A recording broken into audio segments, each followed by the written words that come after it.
An average loser guy accidentally gets killed by a god who teleports him to a magical world and gives him incredible buffs to convert him from a loser to an overpowered Giga Chad who one-shots most enemies. He unexpectedly runs into a pair of children in the forest and decides to look after them to make sure they're safe, but the kids shockingly turn out to be overpowered magic users as well. Delve into the world of Etheria to find out more about this wildly charming tale of an adventurer and his kids. A man slowly walks through a forest, explaining that his name is Takumi Kayano, until just a few short hours ago. He was living like an average Japanese guy. He annoyingly questions why he couldn't have arrived at a different location and unexpectedly runs into a red wolf, recognizing it as a C-rank monster. Great. Now he's fighting furries in another world. He uses air shot to easily fling it away and hysterically says he shouldn't have been thrown into a situation like this right from the get-go.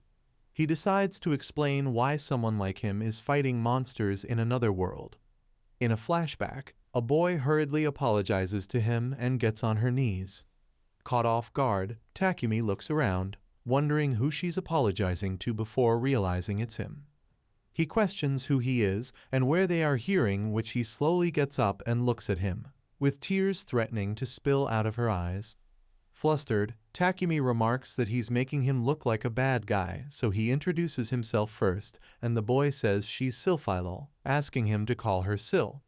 He asks Sil why he's here, so Sil slowly explains that from Takumi's point of view, he's basically a god, and this is one of the holy precincts. Shocked, he wonders if this is a new scam, but Sil reads his mind and clarifies this isn't a scam. Shocked, Takumi asks how he knew what he was thinking, so she says she just kind of knew and thought she should make it clear. Takumi asks Sil to give him a simple explanation of the situation, so he apologetically says he accidentally ended up killing Takumi, stunning him. Presently, Takumi explains that according to Sil, when he used his powers to try and mend a rift in space-time, he accidentally used too much power and ended up hitting Takumi, who happened to be on the other side, which is why it seems like his life finally came to an end after 28 years.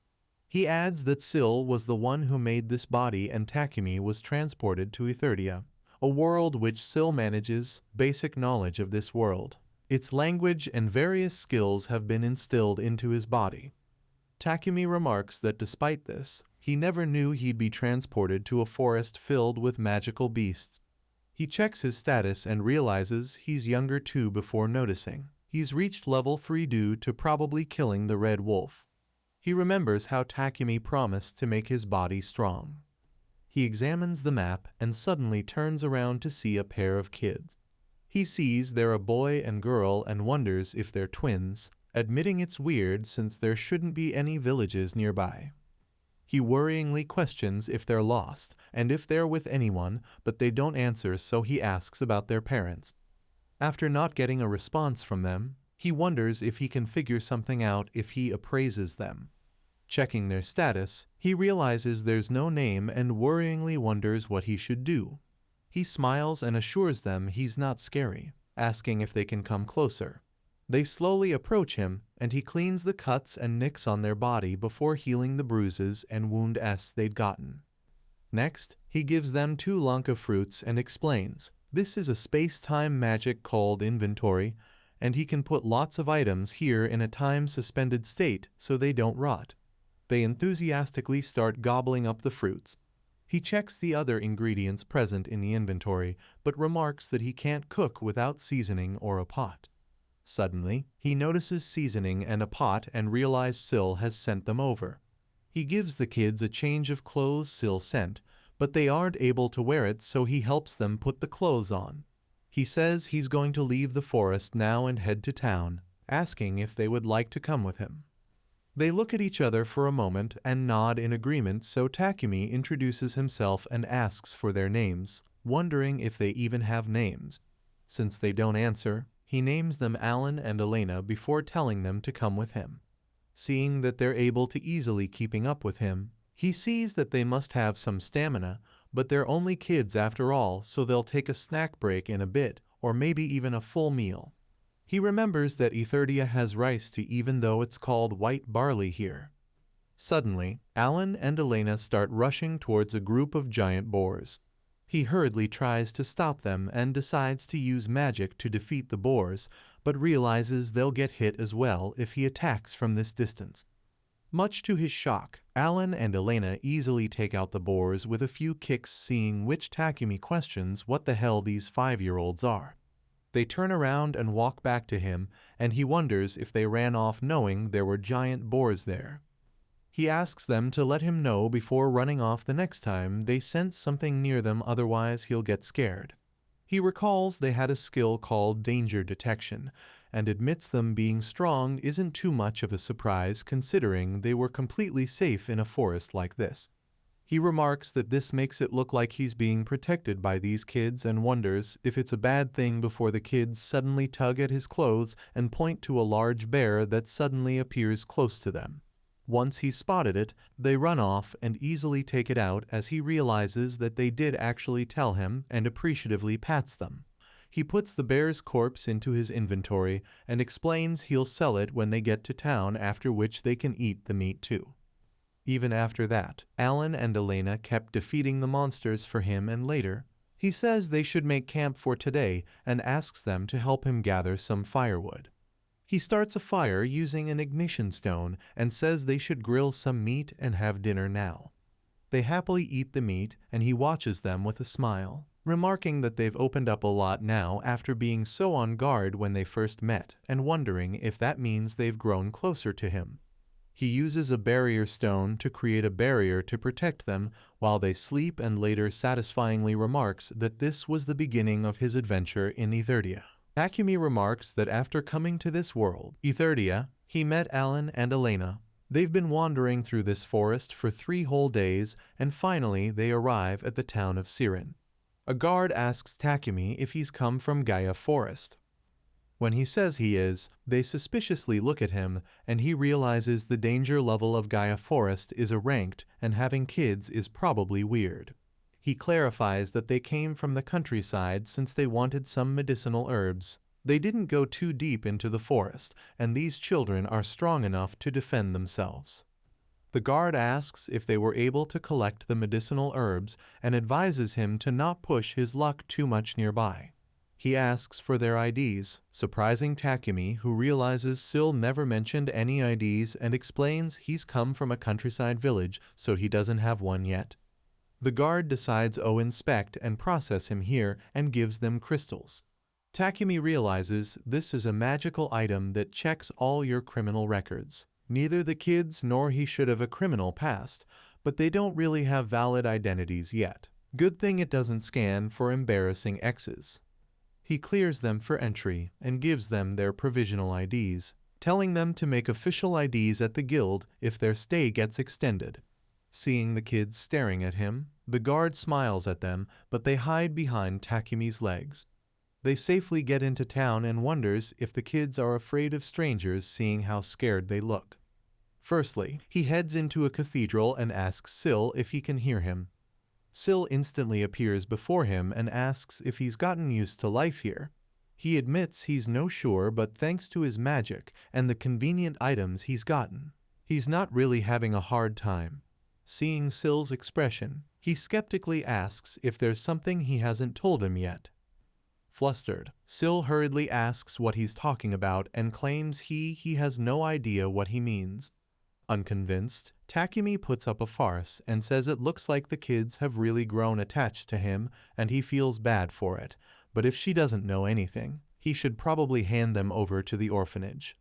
Sil hurriedly stops him and apologizes by getting down on her knees once again. He admits he thought it was strange. She sent him to an ranked forest right from the start, but he didn't run into any monsters he couldn't deal with and coincidentally ran into some kids. On top of that, their status shows up as human, which was the same vague entry he had, making him certain this was Sil's doing. Huge props to Sil for the world's worst welcome party. He starts crying, so Takumi asks him to explain himself instead of breaking down, but Sil admits he can't tell him either. Taken aback, Takumi asks Sil if someone is forcing his silence even though he's a god. He recalls that there are 5 gods in this world: the god of wind, the god of fire, the god of water, the god of earth, and the god of creation. Since Sil is the god of wind, he asks if there are other gods involved. Surprised, he tells Takumi he's amazing and remarks that those children just aren't normal, and it was dangerous to leave them as they were. That's all he can say.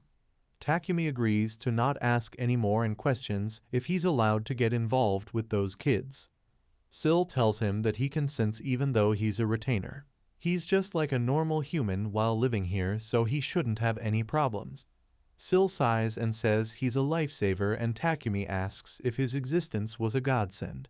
Surprised, Sly asks if he's mad, but he just says he thinks he should have told him from the beginning. Despite this, Takumi asks Sil if he can count on him from here on out if he needs anything, which Sil excitedly affirms and disappears. Takumi apologizes to Alan and Elena for the wait and says they should try heading to the Adventurers Guild next. Takumi goes to the guild, where a receptionist politely greets him and asks how she can help her. He explains that he wants to register as an adventurer along with these kids and asks if there's an age restriction. She admits there isn't and asks him to fill out the necessary forms. When he's done, she asks him to wait a moment while their cards are completed. While they're waiting, Takumi tells Alan and Elena to not get scared since he's with them before the woman gives them their guild cards and advises them to take care of them since they also serve as their IDs. Takumi sees that he's level 11 since he defeated a bunch of monsters. He realizes there's a registration fee, but remarks that all his money is in the inventory. He recalls Sil telling him that inventory is a sort of space-time magic, but a lot of people don't have this skill, and decides to act like he's taking the money out of his pocket to avoid drawing attention. She reveals the registration fee is free, but it costs 200 G for a replacement hearing, which Takumi makes a mental note to buy a bag to use as a disguise. The receptionist explains that the ranks start at F and move up through E, D, C, B, A, and S. There is an SS rank above S, but no one holds it at the moment. On top of that, there is something called a party in which you can take on requests with multiple members. In this case, the party's rank will be the average rank of all members. As for the flow of work, you take a written request from the board to the reception desk and perform the acceptance procedures, after which they take on a request. She adds that the written requests have recommended ranks, and you are able to take O requests up to 1 rank higher than your own. Other than that, you have things like collecting items and monster materials assessed or sold in the guild. She asks if he has any questions, but he just says he wants to register their party and names it White Wings. She registers their party and introduces herself as Luna. She asks if they would like to accept a request today, but Takumi politely says they'll do that tomorrow. While he and the kids are heading back, he remarks that they should stay in this town as adventurers for a while. They head to an inn and go to sleep together. The next morning, he bids the children a good morning, and they say it back, surprising Takumi since they had never spoken before. He happily pats their heads and remarks that this is a good development before saying they should go to the guild and accept their first request as the White Wings party. Takumi looks over the requests and examines a job retrieving medicinal herbs or monster materials, a job suppressing designated monsters, which requires him to show a part of the monster as proof of success, and a job to protect people or items traveling from town to town or specified locations. He asks Alan and Elena if they should try collecting medicinal herbs for their first quest and meets Luna, who bids him a good morning. She asks for their guild cards and explains they will need 10 lily grasses to complete this request with a time limit of 3 days. Outside the town, Takumi decides to head to a small forest Luna told them about and run into a slime Alan and Elena start playing with. Takumi smiles after realizing this is a safe forest with only E and F ranked monsters. They find a lily grass, and he shows the kids how they're supposed to pick it, so they instantly run off and gather some, so he praises them for doing a good job, and they manage to collect a bunch of lily grass in a while. He tells Alan and Elena they should stop for now. He makes some vegetable soup and horned rabbit skewers for them. deciding to head back to town after this. At the guild, Luna is surprised by how much they were able to collect and says it's honestly difficult to collect this much in a day, so Takumi remarks that the kids help too. She gives them their reward, seeing which Takumi remarks that this looks like a pretty good haul, so they can easily make a living without taking on any risky jobs. Luna politely says she looks forward to seeing them again before a burly-looking low-life thug arrives and asks what these brats are doing here. Takumi resolutely steps forward and says they're with him, questioning if there's a problem. The man says this isn't some playground for little brats, so Takumi remarks that they're keeping to themselves and not bothering anyone, but the man furiously says them just being here is a problem for him. Luna tells the man, Dominic, that quarrels are strictly forbidden in the guild, but he furiously tells her to shut it. Takumi inwardly remarks that these kinds of people exist too and resolves to not cause a fuss if possible, but Dominic angrily grabs his collar and asks if he's trying to start something. Surprised, the kids instantly rush in and kick Dominic away, shocking Takumi, who hurriedly tells them to stop as Dominic falls unconscious. Nervous, Takumi asks Luna if there's a penalty for causing something like this, but she believes it classifies as legitimate self-defense. The guard from before arrives and is puzzled to see Dominic getting carried away. Luna hurriedly informs Takumi that Alan and Elena are crying. Caught off guard, Takumi hurriedly tries to comfort them, but they start crying even harder and ask him to not leave them. Surprised, Takumi wonders if they thought he got mad at them and comfortingly says he won't be leaving them. The guard inquires about the situation, so Takumi remarks that there was a bit of a ruckus and introduces himself. The guard says he's the captain of the second unit of the Sirin branch of the Guardianites, Grunwald Reuven. After learning why the kids were crying, Grunwald asks Takumi if he's the kind of guy who'd abandon these kids, but Takumi hurriedly tells him to not paint him as a bad guy and admits he's not sure why the kids thought he was going to leave them.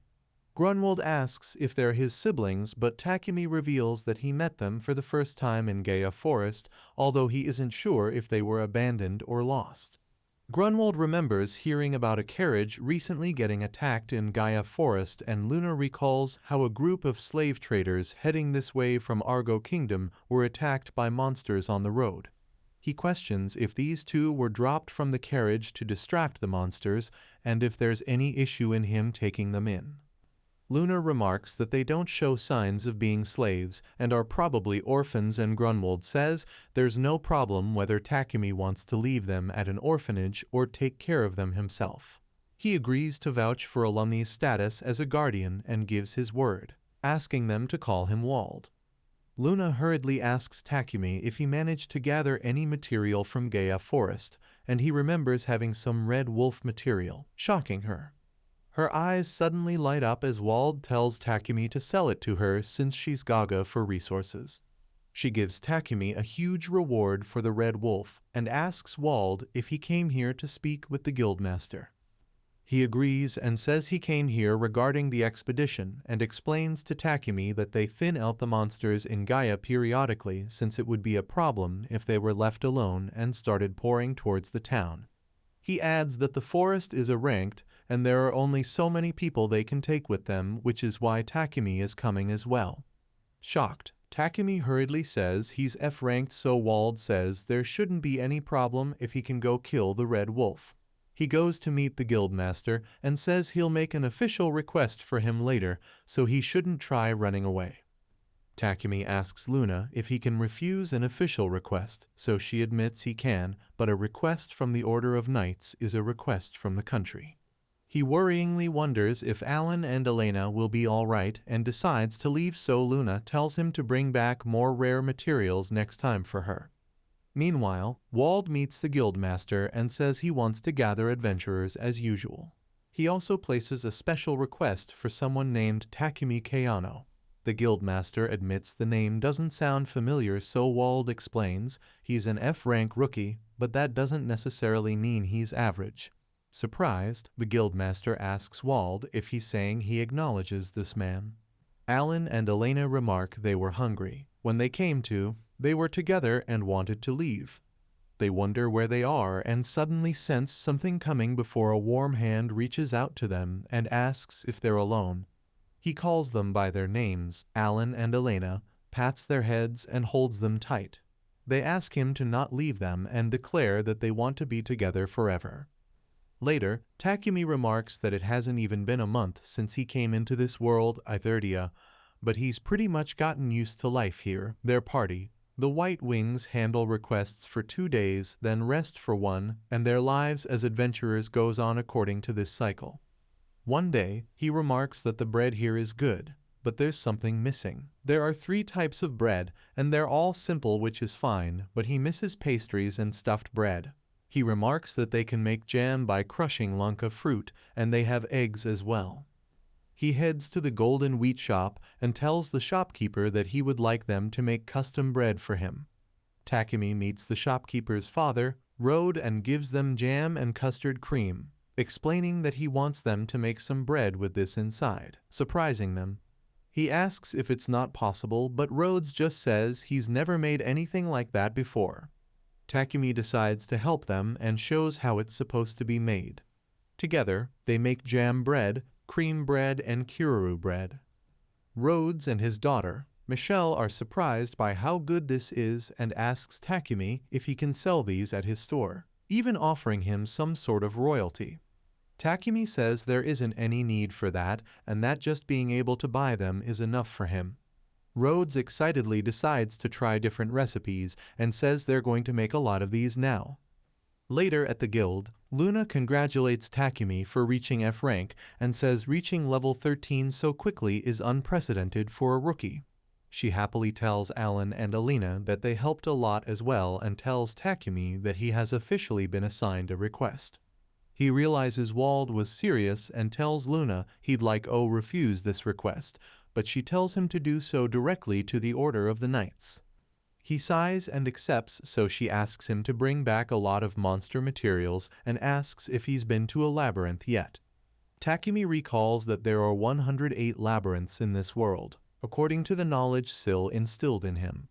Luna explains that there's a 15-floor underground labyrinth near their town, Sirin, and because there aren't any notable monsters around the town's vicinity, many experienced adventurers head to the labyrinth. Takumi asks Alan and Elena if they should go there now, but Luna warns him that it's about half a day by foot, and she believes it takes several days to clear it even though it's nearby, so Takumi might not make it back in time for the knight's request. Takumi clarifies that he was just thinking of clearing a floor or 2 to check it out and tells Luna that she's expecting too much of E-ranked adventurers. Later, Takumi, Alan, and Elena easily reach the 3rd floor because they chose the right path and didn't get lost. He adds that there's a map as well, but it works with an auto-mapping system which only fills in the places you've been to. However, Alan and Elena always point in the right direction and they sure are mysterious. He explains that this place is called the Earth Labyrinth, and it seems like the monsters here are Earth type 2, so a lot of adventurers supposedly clear this labyrinth because it's a low-level one. He wonders if they ended up coasting so far and finds an Earth mole. He examines it and sees that Alan and Elena will easily be able to defeat it.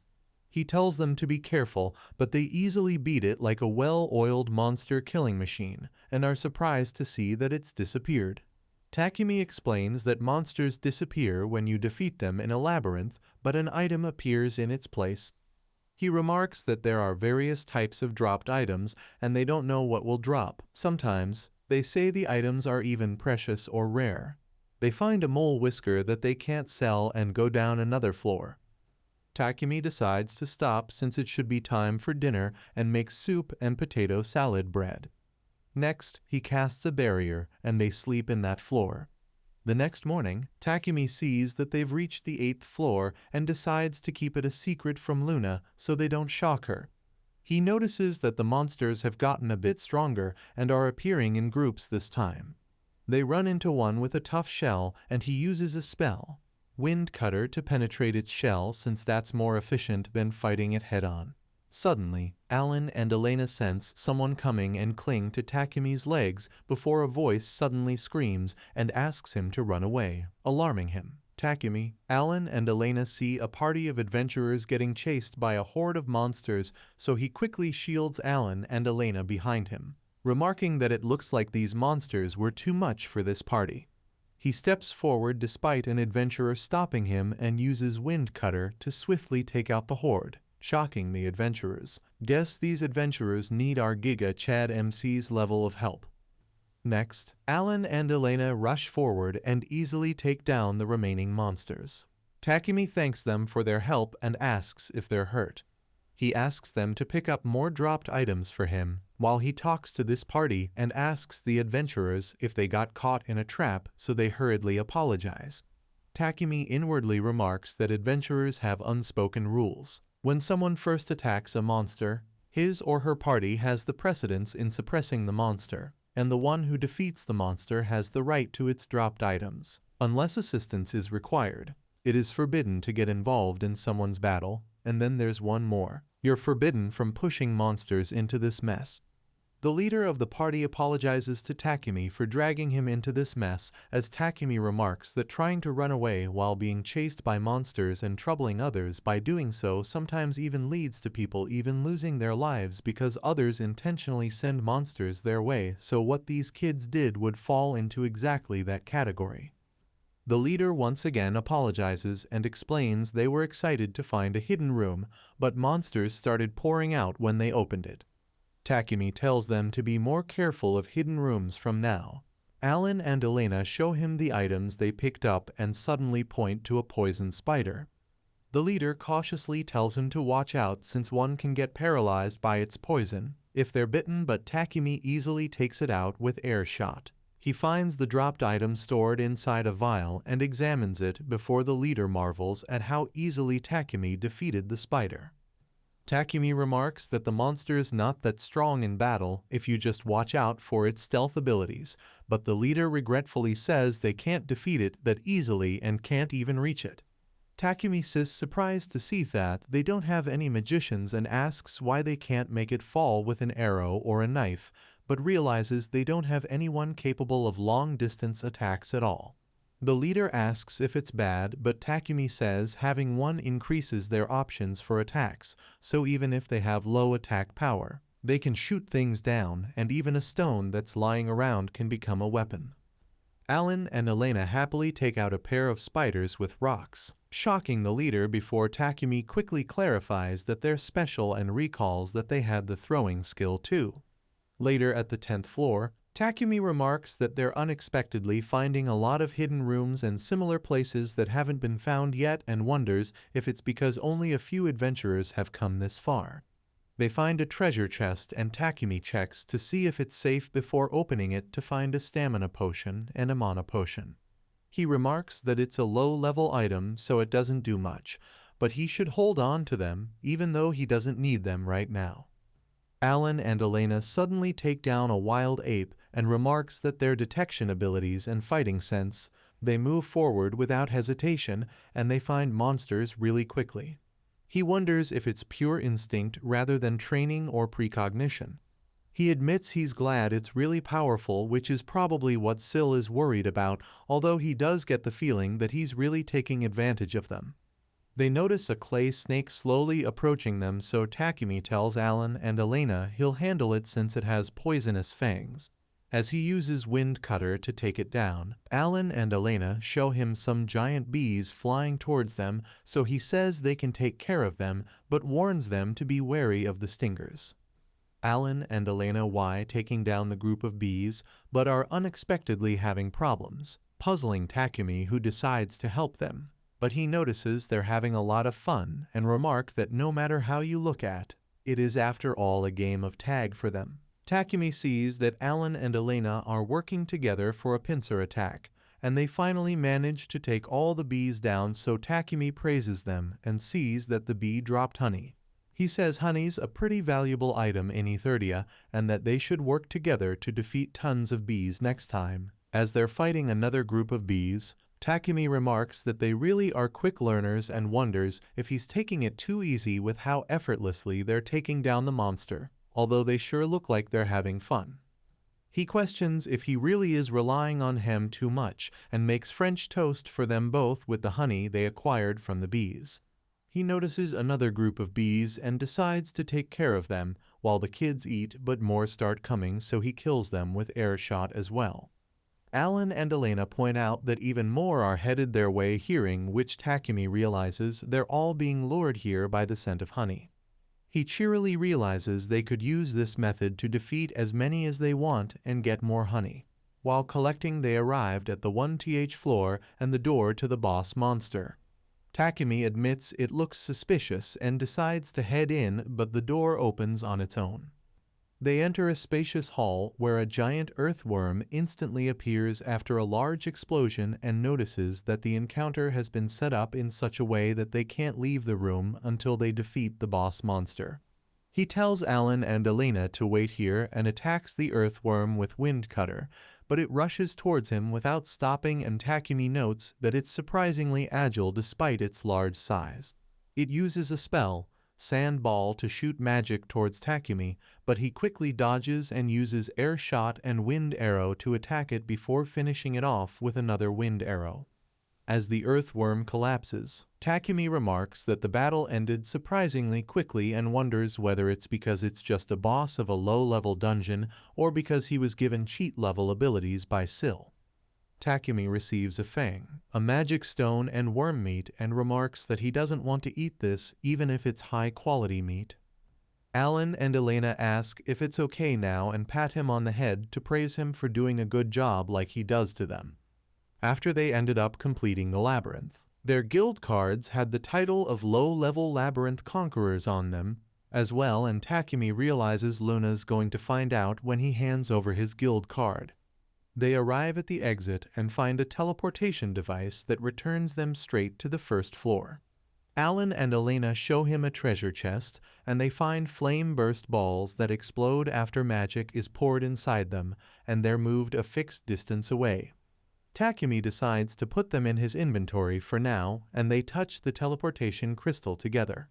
They happily return to the outside world, and Takumi says they should get back to town now, but they unexpectedly run into a wolf, because no great fantasy adventure is complete without a final plot twist.